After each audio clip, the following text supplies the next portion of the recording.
Social media has proved to be an instrumental marketing platform for art institutions. Due to Instagram's ability to popularise events through its wide-reaching medium, new types of exhibits have been emerging. The Museum of Ice Cream, the Colour Factory, 29 Rooms, Happy Place and Candytopia have been created with the purpose of encouraging visitors to take photos and post them on social media, while doing so creating free advertising and generating more ticket sales. Because of this marketing success, an increasing number of museums are embracing the age of art selfies by producing exhibits that are highly photogenic in order to accrue social media publicity. This essay investigates the issues arising from the increase of made-for-Instagram exhibits and how the resultant changes to the visitor's experience reflects current society. Images on social media are an extremely effective means of promotion, and correspondingly there has been an increase of exhibitions that are highly interactive and photogenic. The Rain Room, Kusama's Infinity Rooms and Artichoke's London Lumiere Festival are all huge successes on Instagram due to their impressive imagery and immersive environments, putting the viewer at the centre of the artwork. The Rain Room, Kusama's Infinity Rooms and Artichoke's London Lumiere Festival are all huge successes on Instagram due to their impressive imagery and immersive environments, putting the viewer at the centre of the artwork. However, enterprises such as the Museum of Ice Cream, which rely on social media to gain visitors, have been criticised for existing with the sole intention of making money. Muller asserts that corporate sponsorship is part of the business model for many of these selfie pop-ups. It has been proposed that the existence of blatant brand sponsorship directly destroys artistic aspects of these spaces by being the main reason they exist at all. This poses a concern for museums which increasingly present social media-friendly exhibits, as they too risk being accused of favouring commercialism. Vilimirovic claims to have noticed a huge increase in art shows that are hard to imagine as anything but a series of Instagram backdrops, and observes that whilst boosting attendance, galleries are accused of compromising the very concept of art exhibitions. Social media's ability to generate free and wide-reaching advertising benefits museums by targeting youth, diversity and creating personalised engagement, but by making use of this tool, museums risk becoming commercially led by focusing exhibits on targeting potential customers. Another issue is that producing Instagrammable exhibits in order to generate mass interest online and increase ticket sales compromises the content of artworks. Pards believes that selfie art and its rise to notability is a result of curators insisting on shows for Instagram's sake in order to raise the museum's popularity, and questions the integrity of a practice that insists on keeping Instagram compatibility in mind. Prioritising potential social media success in the artworks they compile and advertise suggests that museums favour optimising interest over meaningful engagement. An example of a company who do not compromise the content of the artwork for the sake of advertisement are AE. In an interview with Aya Nakamura and Esteban Formi, founders of AE, Esteban spoke about how they target their audiences. We don't focus on what type of audience we want to target. We just create work, and then the work does the job for itself. We are not creating a piece for a specific audience. We are not creating a piece for social media.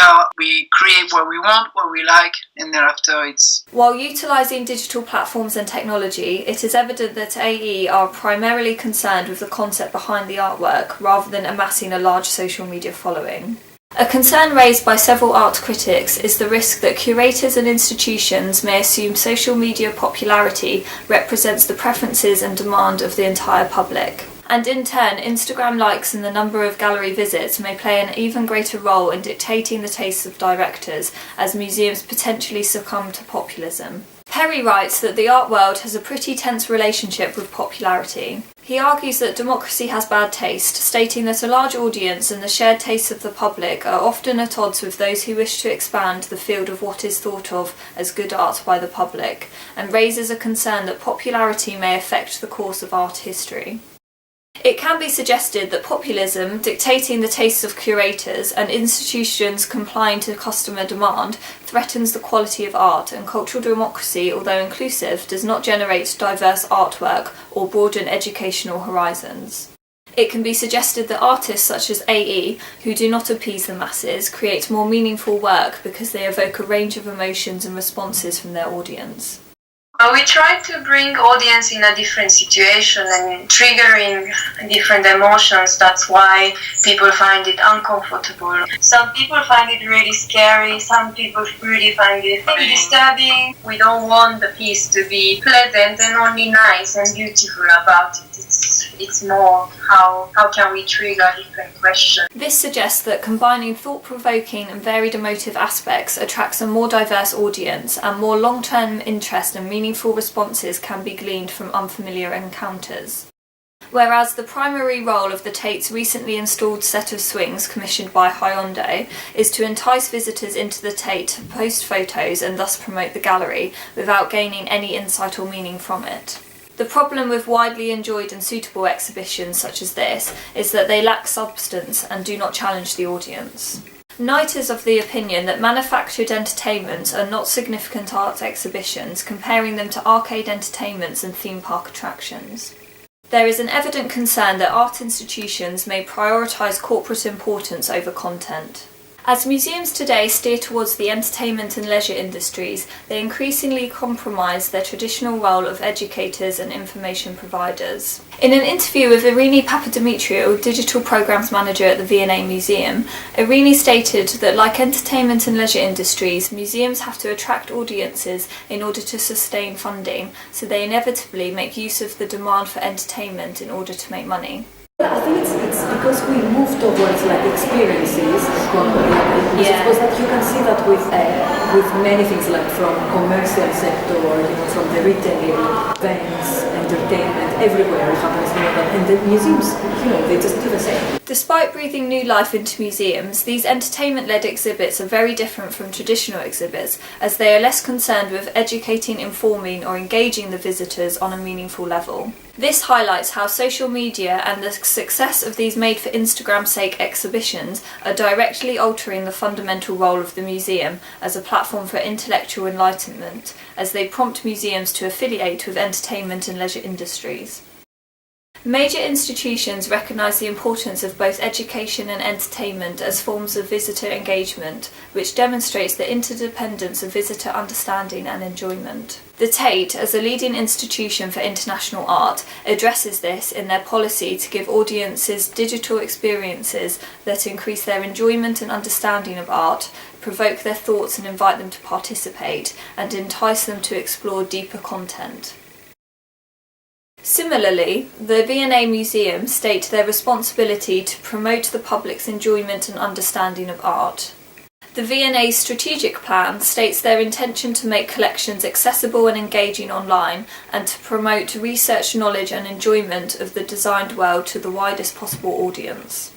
The Tate and V&A, valuing both knowledge and enjoyment, highlights the combination of education and entertainment as an effective formula for engaging audiences. However, in practice, this draws attention to the difficulty of maintaining the effectiveness of two opposing demands, which may indicate why some visitors have been disgruntled by differing conducts in galleries. There has been much criticism for the museum experience today, yet it is the museum's changing role that encourages this behaviour from visitors. Once passive receivers of information, visitors are now required to generate content, participate and provide feedback. Visitors are presented with phone applications, hashtags, national museum selfie events to take part in, and selfies and snapshots are not only encouraged but celebrated. Museums encouraging antisocial behaviour is at odds with traditional expectations, which results in many visitors being irritated by the behaviour of so-called interlopers and exhibit hogs in galleries. A common concern is that taking selfies in museums does not allow for a fulfilling experience. It can be said that the taking of photographs allows visitors to forget by thinking less about what they are seeing and more about what would make a good picture. Therefore, visitors do not connect deeply with the artwork and the encounter is reduced to a non-experience. Furthermore, the taking of photographs can be seen to diminish artwork, especially when using another artist's work as a backdrop to acquire social media likes. Posting photos online risks art becoming a mere tool of our narcissism and disconnects the visitor from the artwork by focusing on future likes rather than present appreciation. Yet by encouraging photographs, the museums themselves are degrading the work they exhibit and confirm their prioritisation for social media likes over sanctity. It is often acknowledged that the role of art is to act first and foremost as a cultural commentary.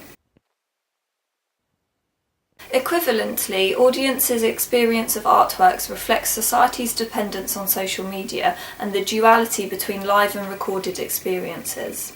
Visitors are criticised for sampling as opposed to savouring artworks, yet Stewart explains how selfies present a catch-22 of mutually conflicting intentions, as people increasingly take selfies to signify that they are in the presence of something extraordinary.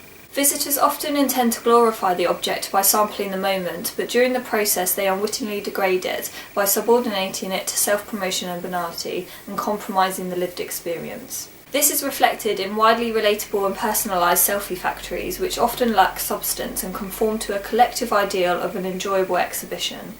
Many of these exhibitions comply to a society that has little time to contemplate artwork and therefore demands instant satisfaction and transparent meanings, which often results in shallow encounters.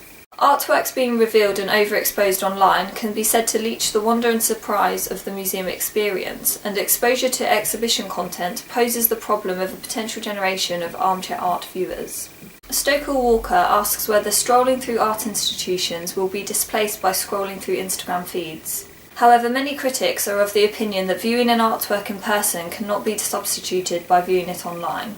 Espinos states that digital art databases will always fail to replicate the experience of standing in front of a work of art.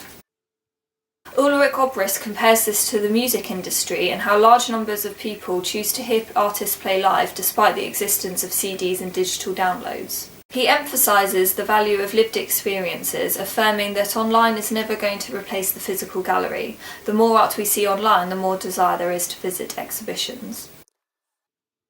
However, with digital media infiltrating galleries, today's museum experience is diluted by artificial interactions, surface-level understanding and shallow experiences created to pacify a distracted, digitised society. Despite the immediate distaste for selfie-orientated museums, they are pivotal in epitomising a society that is fast-paced, demanding, driven by instant gratification and producing shallow and short-lived encounters. Perhaps this Insta art trend will also be short-lived. The demand for vibrant interactive exhibits that make an impressive Instagram photo may be a passing phase, eventually looked back on as a landmark of consumerism reaching a peak in the creative industries, which for many has taken the enjoyment and leisure out of experiencing artworks. The scale at which popularity churns popularity, made possible by social media, demonstrates a lack of both cultural and self-identity within the public.